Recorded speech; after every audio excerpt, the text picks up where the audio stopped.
Hello, my name's Annette with Sunbeam Fabric Art. Welcome to my channel. This video might look and sound familiar, but it is different than the previous version. So in the last video for my Heritage Leftovers, I made a 9-inch Storm at Sea block using templates. In today's video, we're going to make the exact same block, a 9-inch Storm at Sea, using the exact same fabrics, but we're going to use foundation paper piecing. So we've got those diamond shapes around the sides, we've got corner blocks, and then we've got one center block. Essentially, this is a 9-patch quilt block where each patch is its own little quilt block.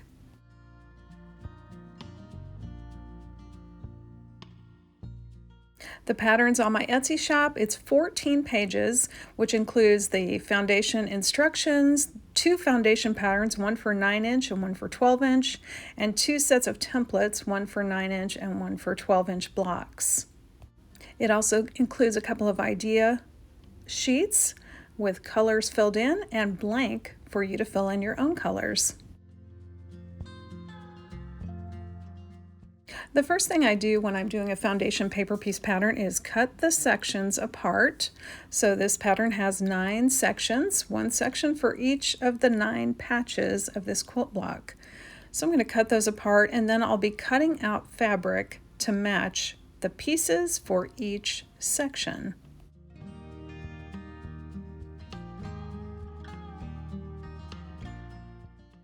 I've got the first block I made here, the one I made with templates. I'm wanting to make this in the exact same colorway so I can compare the 2 methods and see which one I like better. Now I'm starting to cut out fabric pieces for all the sections, all the individual pieces in each section. I started with that center block, and I need a white shade for the center square. Then I need 4 dark brown triangles to go around the outside of that first square, and then I need 4 white triangles to go outside of that square. Normally, when I'm cutting out fabric for foundation piece patterns, I have my fabric wrong side up because the quilt block goes together on the back side of the paper. In this case, this block is so symmetrical, that's the word I'm looking for. It doesn't really matter if you're cutting out your fabric right side up or wrong side up. As I cut out the pieces for these sections, I'm making sure they are larger than what is shown because I need that seam allowance. I like to leave myself a pretty generous seam allowance.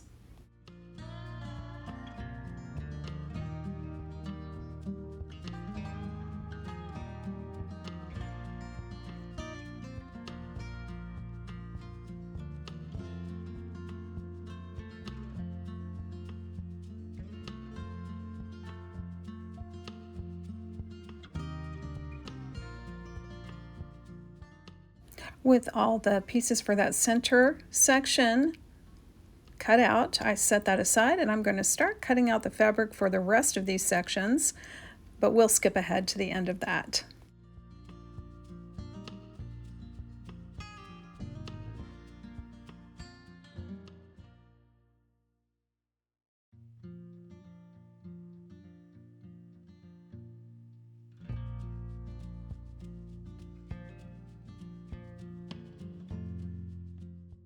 Let's get started assembling the first section. I'm starting here with the center section, which is a square and a square and a square. I've got white in the center, brown for the second square, and white again for the outside square. I'm placing my white fabric on the back of this pattern, and I can see with my lamp and light behind me, I can see that it's overlapping the stitch line.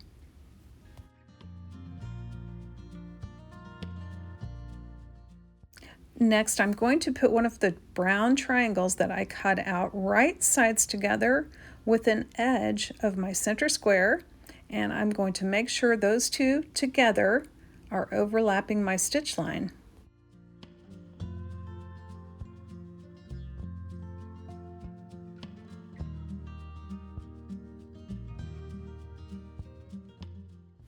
And I'm making sure that all the other sides of that square still overlap the stitch lines on all the other sides.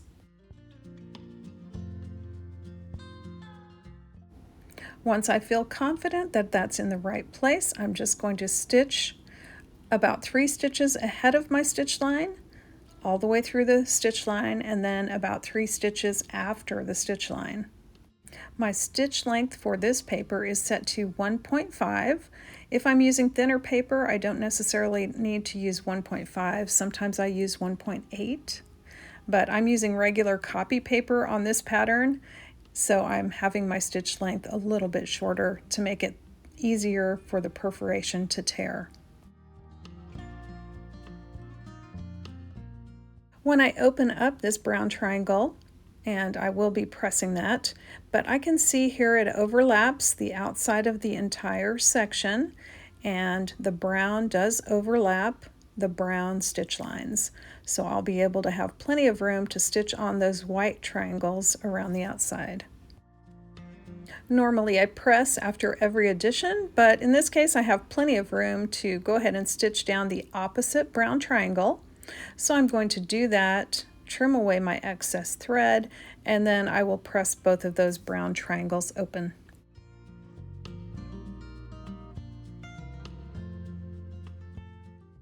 I noticed I had a little excess white fabric here, so I went ahead and folded the paper back on the stitch line and just cut that away.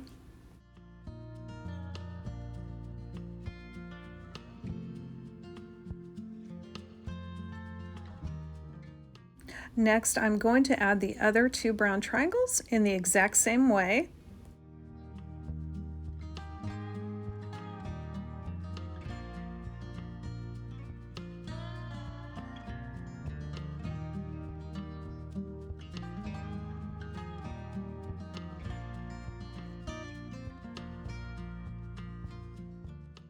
Because of the first 2 triangles, I definitely have some excess fabric here. I'm going to fold that on the stitch line back on itself and trim all that excess away just to reduce the bulk.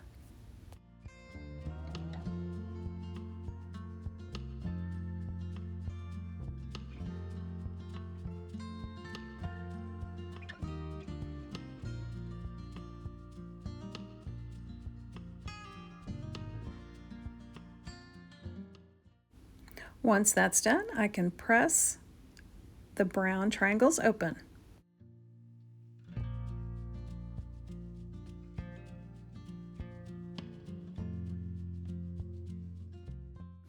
Here is what we've got so far, and now we're able to add our white triangles. Because I just added a really dark fabric, I can no longer see through the pattern to see where I'm lining up the next part. So what you see me doing here is folding down on the stitch line that I'm going to be sewing, and I'm trimming to about 1/4 of an inch. I want to make sure I do have seam allowance overhanging that stitch line.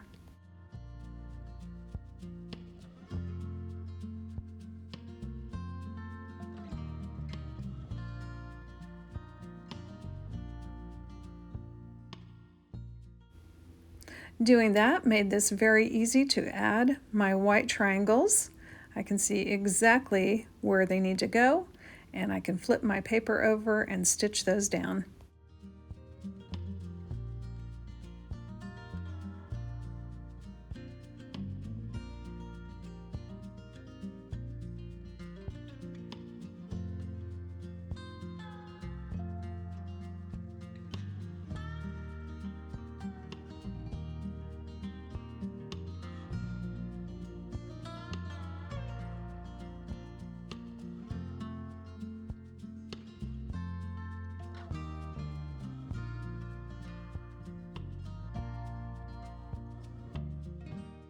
Here's what we've got after adding those first 2 white triangles. Now we can just add the other 2 triangles.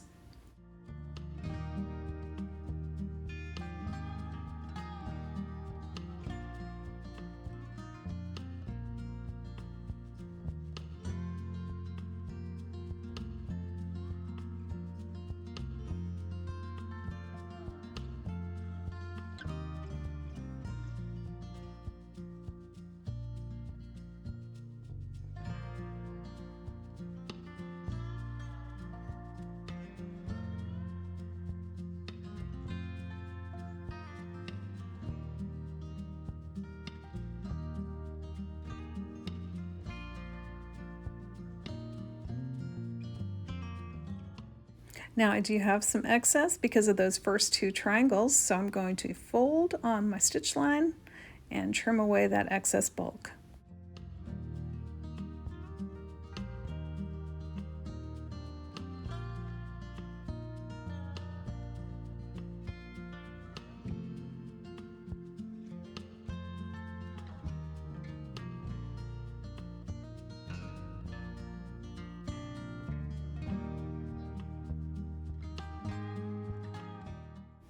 Now all we need to do with this completed center section is trim it, and we'll do that later.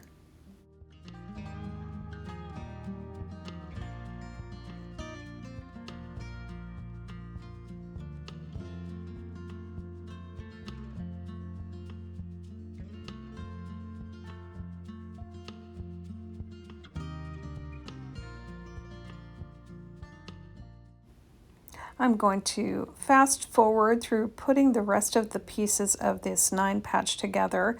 The corner blocks are exactly like the center block, and the diamond blocks are very similar, except they just have 4 triangles surrounding the diamond.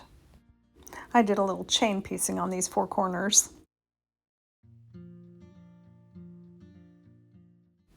If you want to use different colors for a foundation pattern, I recommend just printing it out in black and white and then just jotting down the colors that you plan to use.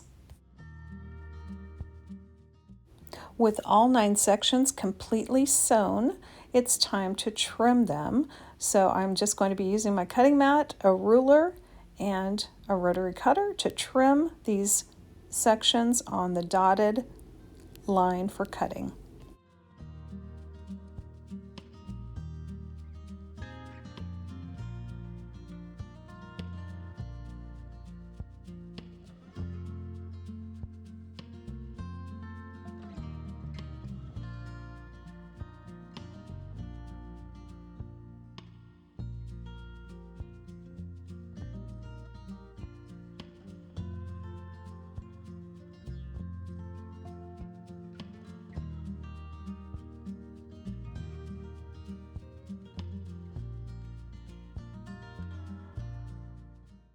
Now it's time to assemble these sections just like a 9 patch. Now in this case, I am using that dark brown fabric, and that needs to be touching that center block. So I'm laying it out here, and then I can just put together one row at a time. To start, I take the first 2 pieces, place those right sides together, and I can just stitch on the stitch line.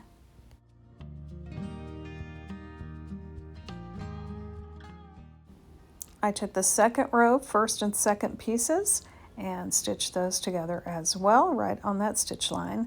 And for my block, that dark brown has to be touching the center square, so I made sure I had it turned the right way.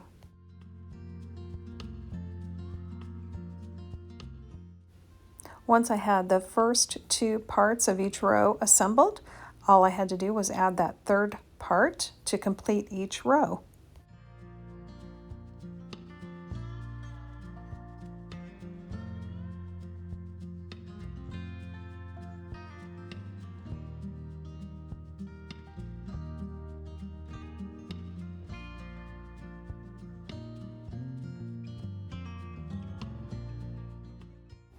And again, I'm making sure that brown is going towards the center square.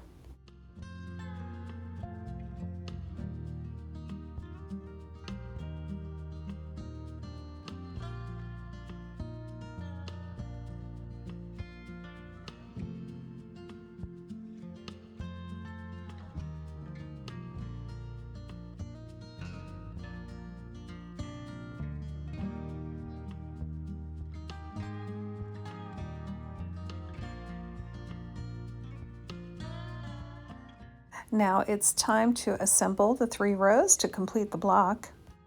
In my case, I decided to go ahead and remove all my paper before I stitched these rows together.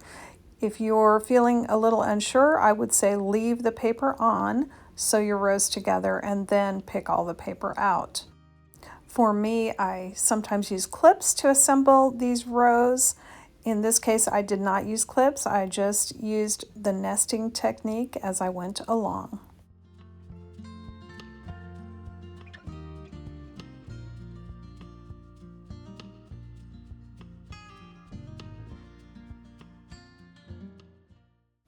Once I've got all 3 rows stitched together, I can press this block nice and flat, and then we will compare it to the template version of the block.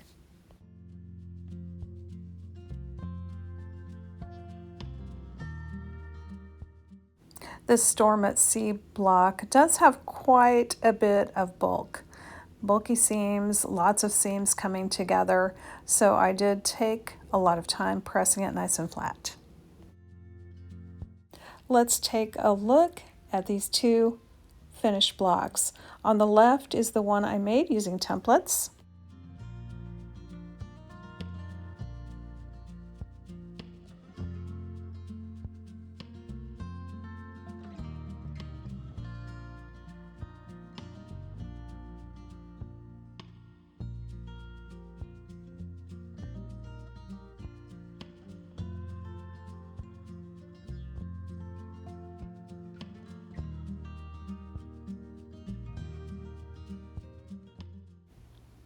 I feel that my foundation paper pieced version turned out a lot better, but I think that's partly because I'm a lot better at foundation paper piecing. I've been doing it a long time and I love it.